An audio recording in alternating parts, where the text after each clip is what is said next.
On to other updates. Uganda's presidential election has been shadowed by a hardening internet crackdown there, and this comes ahead of the voting as the president seeks to extend his four-decade rule with a seventh term.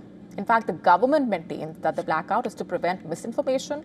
It has previously dismissed claims about the internet shutdown, saying the reports are false and misleading.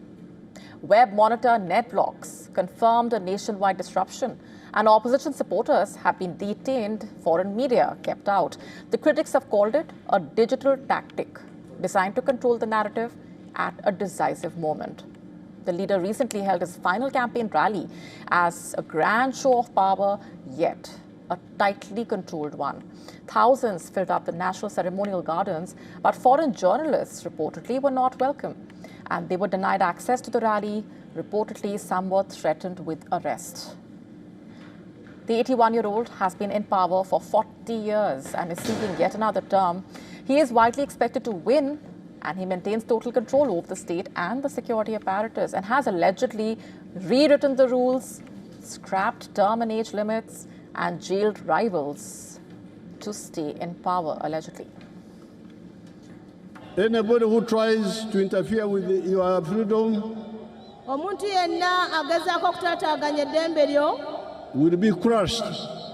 I'm telling you this. And the face of the opposition, meanwhile, also has been creating a lot of buzz. Also, as Uganda expects to start commercial crude oil production later this year, WION has also campaigned on the promise to revise international agreements. He has attested that security forces blocked from campaigning in certain areas and that hundreds of his supporters have been detained. Listen to this. We are constantly provoked by the police and military. They block our road. They tear gas us without any reason.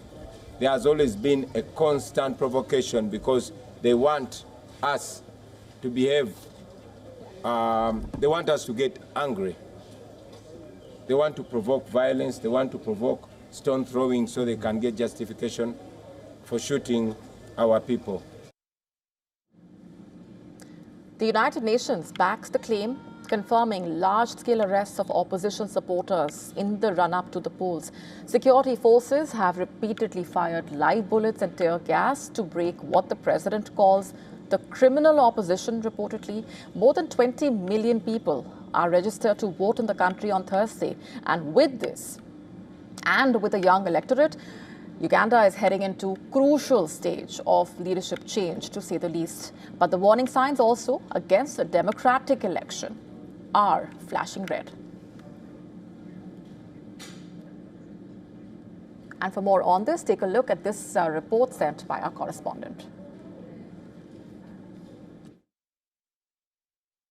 In Uganda, authorities have ordered a temporary shutdown of internet and mobile data services just days before the January 15 general election, saying the move is meant to prevent misinformation and ensure security.